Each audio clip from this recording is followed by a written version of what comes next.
Never lie. Never, ever lie. Unless you know how to.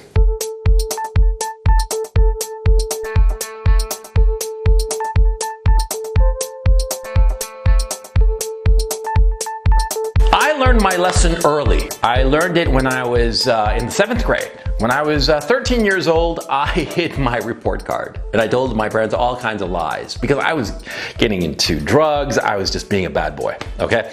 And I started telling lies about my report card because my report card was a disaster. And I also started telling lies because I was hanging out with the wrong kind of kids, you know, and doing drugs and just being a bad boy, right? And eventually this house of cards collapsed.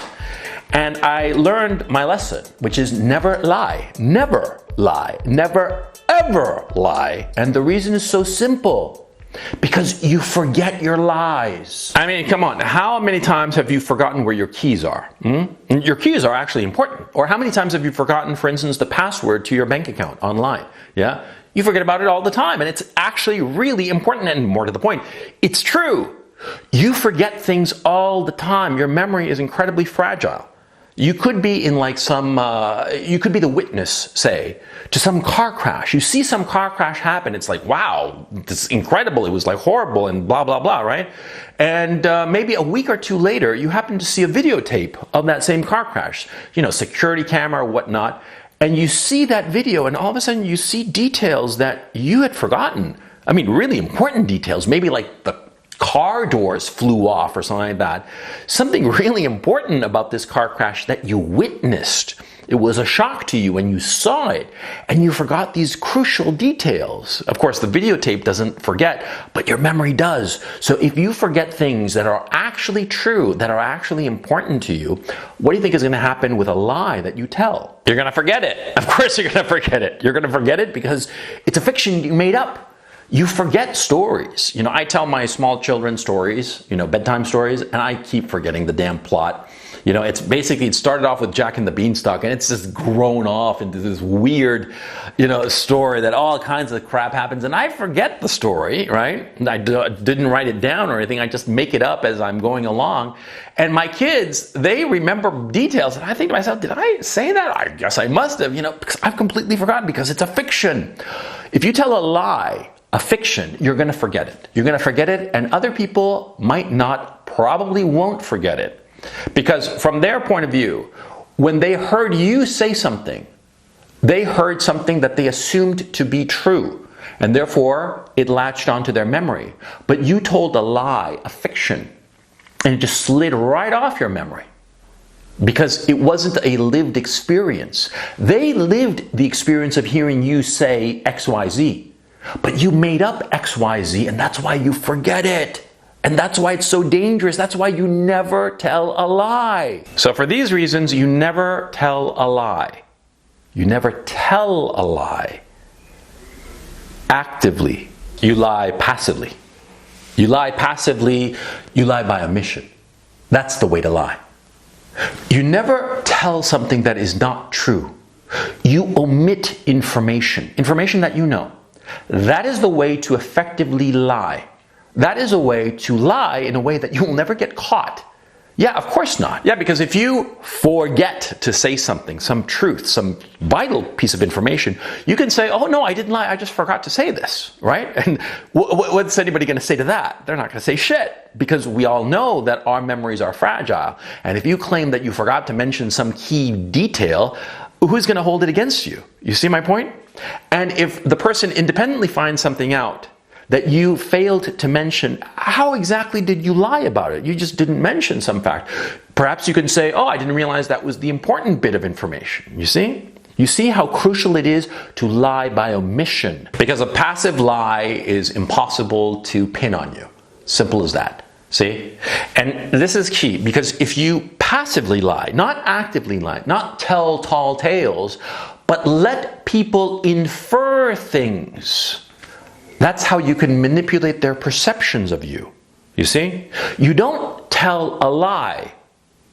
You let people think as they will by omitting key pieces of information. Telling a tall tale, telling a lie, exaggerating, You always get caught, or worse yet, sometimes people just don't believe you because of their experience, because we human beings are incredibly experienced at sussing out the truth, or of like at a glance realizing that what somebody is telling us is not really true. And if you tell a tall tale, say for instance that you're a billionaire, just for the sake of argument, you say that you're a billionaire, and see, that will make people suspect you because they will know it's a lie prima facie, because there are relatively few billionaires. The funny thing is that a lot of times something might be actually true in your life, but if you tell it, people won't believe you. I mean, you've probably had that experience, right? Yeah, like in my own case, I've met several famous people by sheer chance. I met Francis Ford Coppola at a Japanese sushi restaurant in Paris. That's a true story. But it's so outrageous that I rarely tell this story. I mean, I'm telling you here just to illustrate the point. It's such an outrageous truth that people don't believe it. See? I mean, it's just the way of human nature. So a lot of times you have to be careful with the true things that you tell, because if you don't have any kind of obvious and immediate evidence backing up that you met somebody or you did something or something happened to you, and if it sounds too outrageous, people will think that you're lying. See? It's the weirdest thing. Yeah, but that's a separate case. In the case of effectively lying, of lying properly, what you have to do is just let people believe what they will. You let people believe what they will, and you don't dissuade them. Let me give you an example. Suppose that you are very poor. You're really poor, and you're walking into a business meeting, and you really need this contract. Your firm is like almost broke. You personally are practically broke, but you need this contract to turn everything around. And so what do you do? What do you do? Well, you lie. And how do you lie? You lie by dressing up in very expensive clothes, and you maybe hire a couple of actors to walk into the meeting with you and pretend to be your assistants. You don't say, "These are my assistants." You just walk into the meeting with these two people who don't say a word during the whole meeting. Yeah, their job, they're actors, they're dressed up nicely in business suits and their hair all fixed up nice and conservative, and they're just there to pretend to be with you, but they don't say a word during the whole meeting. And you give your presentation to your prospective business partner, right?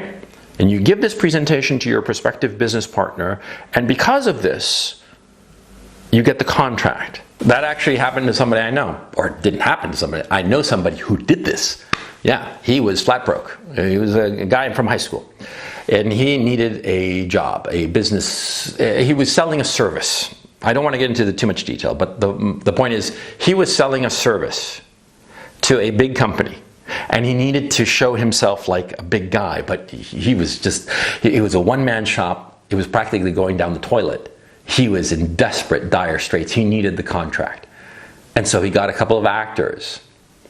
Yeah, he really did. And he dressed them up, made them look all nice and sharp, and he walked into the meeting, and he got the deal. Did he lie? No, he didn't. He allowed the client to infer that these people were with him and that his operation was bigger and doing better than it actually was. And in the end, he got the deal because of what the client inferred from that business meeting that had nothing to do with reality. It was a lie, but it was a lie of omission. He didn't say, "I hired these two actors to accompany me." You see? That would have been telling the truth. He lied by omission, but by omission, he allowed the client to infer something that was not true, that was to his benefit. But see, I know a different business deal where somebody flat out lied that they had the capability to do something. Okay? It was in construction.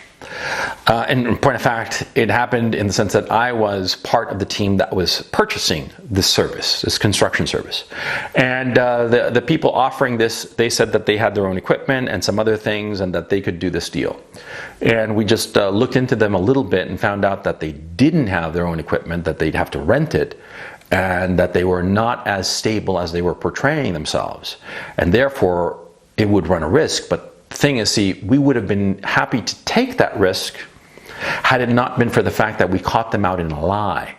They lied about how solid they were, by pretending to own their own construction equipment, by pretending to have a bigger infrastructure that they actually had. And because of this, because of the lie, not because they were relatively small, but because of the lie, we decided not to go with them. You see? And you see how dangerous telling an active lie can be? An active lie can wreck you. A passive lie, well, always lie passively. Always lie by omission. Let other people think what they will. Don't tell them a lie. Just manipulate the information that they have so that they will come to their conclusions. A lie by omission is easy because you can explain it away. You can say that, oh, you forgot to mention it, or you didn't realize it was an important bit of information. An active lie, if you tell an active lie and you get caught, that's it. People don't trust you anymore. And ultimately in a society, in any society, we exist, it is built on trust. All societies are built on trust, and if you are across from somebody that you do not trust because they have told you one lie, and you caught them in that lie, then there's not going to be any kind of relationship. See? I mean, how many times has it happened that you've caught somebody in a lie, and that just changed your perception of them entirely? But how many times has somebody failed to tell you something and it didn't really affect what you thought of them? And you kind of like explained it away. You maybe said to yourself, oh yeah, they didn't realize how important it was, or maybe they forgot, or whatever. Yeah, you see? That's why you have to know how to lie. Never tell a lie. Let people just think what they will.